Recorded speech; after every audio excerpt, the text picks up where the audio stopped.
Hi, very good morning to all. My name is Bhavana and our subject is BOM. And we are continuing our lecture in the previous. Up to now, we discuss what are the advantages and disadvantages of joint stock company.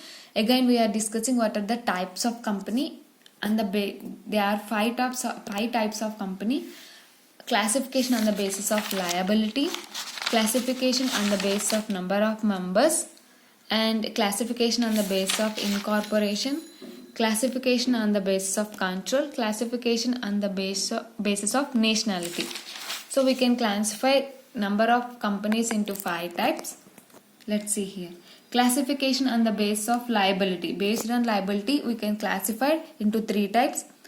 Companies with liability limited by shares, limited by guarantee, and unlimited liability. First one, classification on the basis of liability. We can classify again into three types: limited by shares, and liability limited by guarantee, and unlimited liability. Let's see here. Companies with limited liability by shares.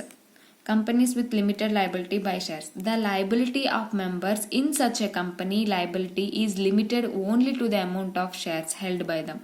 Most of the Indian companies belonging to this category. Example, Reliance. Companies with limited liability by shares means the company's liability is limited up to the share value only. In India, we are following these type of companies. The liability of members in such a company, the members' liability is limited only up to the amount of shares held by them. Only up to the shares held by them.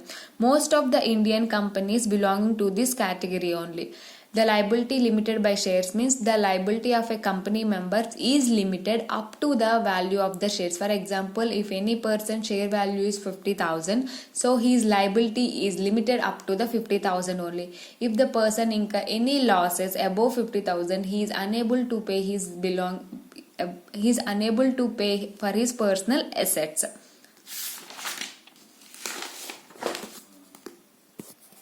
Next, company with liability limited by guarantee means the liability of members in such company is limited to a specific amount guaranteed by the members. Means company with liability limited by guarantee means if any person or any company want to give guarantee, for example, there is one of the organization, it give guarantee up to the 2 crores, so he is liable up to the 2 crores. So these type of companies, we can say they follow limited liability with guarantee. These features, they are followed the non-profit NPO organizations like trust, charitable trust, donations, like service organizations. For this, they follow this type. The liability of members in such a company. While any company followed limited by guarantee means his liability is limited which amount the person give guarantee to the government. So the liability of a members in such a company is limited to the specific amount guaranteed by the members. The members only give the guarantee. Up to the guarantee only they are liable. So they follow the non-profit organization. Non-profit organizations follow limited liability by guarantee, but India follow maximum limited by shares, liability limited up to the share value. Next, companies with unlimited liability. The promoters of a company can form a company with either limited or unlimited. Those who are the promoters, those who want to directors, those who want to start a business, they may be either limited or unlimited. They must be mentioned in the articles of association. The articles of association can mention the liability of members of a company.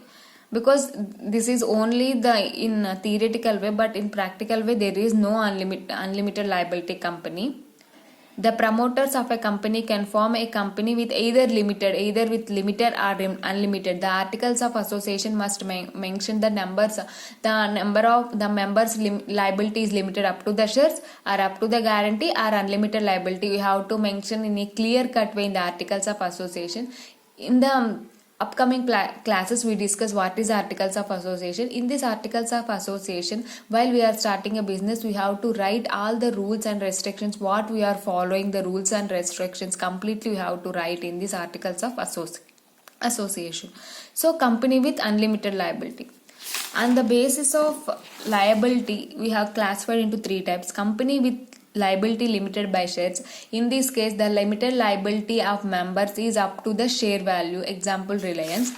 And liability limited by guarantee. In this case, the members liability is limited what the guarantee they provide, that is non-profit organization. Companies with unlimited liability, we have to mention in the articles of association there is an unlimited liability. These are the classification on the basis of liability. And next, classifications on the basis of numbers. According to the base of numbers, we can classify it into private company and public company. Let's see here. Private company, section 3, subsection 1 and class 3. There is a, what is the private company? Restriction right to transfer of shares. There is a restriction for transfer of shares. We can transfer, but we have some restrictions and limits up to 50, not including employee members. Employee members are not included present and past. In limits up to 50, only limited number of members up to the 50.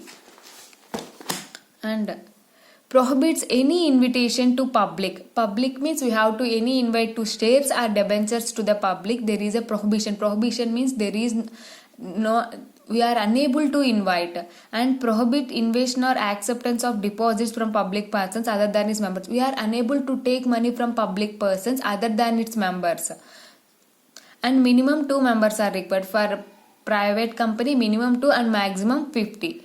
Must have its own articles of association. Every private company must have its own articles of association. What is a private company? Private company is section 3, subsection 1 and class 3. There is a restriction for right to transfer of shares. There is some restrictions in case of private company. And limit up to 50. Limit number of members up to the 50. And prohibits any invitation. While we are prohibition, we are unable to invite our shares directly to the public and subscribe our debentures. And prohibition of invitation or acceptance of any public money other than its members is also prohibition. And minimum 2 are required. Must have its, every public company must have its own articles of association. Next, public company. Public company is section 3, subsection 1 of class 4. No restrictions, completely opposite to private company. No restriction to transfer of shares. We have to very freely transfer of shares. And no limit of maximum. Here the limit is 50 in case of private company. But in case of public company, there is a no limit for maximum members. And no restrictions or invitation of shares. We can freely accept the public deposits and we issue shares or debentures to the public. There is no restriction. And minimum number of members is required 7. Here minimum number of members 7. In case of public company, the minimum number of members is required 7. This is the private and public company. Private company, restriction of transfer of shares, limit up to 50, minimum 2 is required, and prohibition of invitation of shares and prohibition of accepting the deposits. And in case of public company, no restriction to transfer of shares, no limit of maximum members, no restriction for invitation of deposits, minimum number of members size 7 is required. In case of number of people, we can classify public company and private company. And third classification on the basis of incorporation. While incorporating means we are starting a company. Chartered company. The companies were set up through a royal charter issued by the head of state or monarch. It is this type of companies are at the previous, like past British King Company. At the time we can see the charter companies. They contain the powers, rights and privileges used by the charter company. Example, British East Indian Company. In the past, British East Indian Company, then we can see this type of charter companies. The rules and regulations are followed by the persons only. Next, statutory companies. It is formed through a special act of parliament. Statutory companies is formed if there is any special act. We have to pass a special act of parliament and we have approval of this parliament only. Then we can start these companies. Or any state legislature. Example, Reserve Bank of India, Unit Trust of India, Life Insurance Corporation, etc.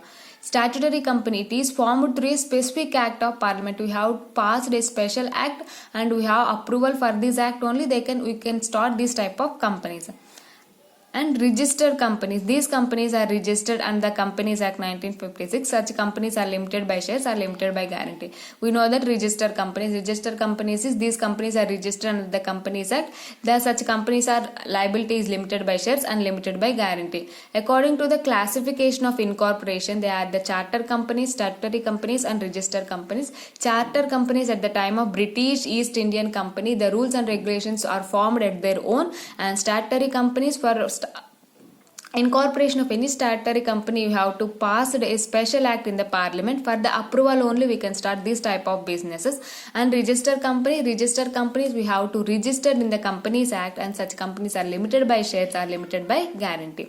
And fourth classification on the basis of control means holding company and subsidiary company. When a company controls another company, for example company A and company B, company A controls company B, then the controlling company is known as, then company A we can known as holding company, and company B we can known as subsidiary company. A company which is controlled by another is called subsidiary company. Holding company is company A and subsidiary company is company B. A company may control another company A controlling another company by securing control over its board of directors, are acquiring more than half of its shares capital.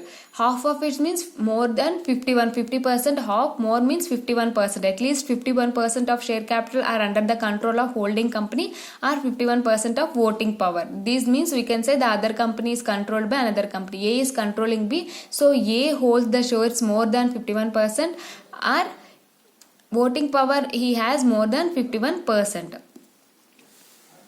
So holding company and subsidiary company. Controlling company is a holding company, controlled by another company is known as subsidiary company. Classification on the basis of nationality. Indian companies, foreign companies. The companies which is registered under the Companies Act, 1956, we can say it is an Indian company. A foreign company of a company incorporated, they are incorporated outside India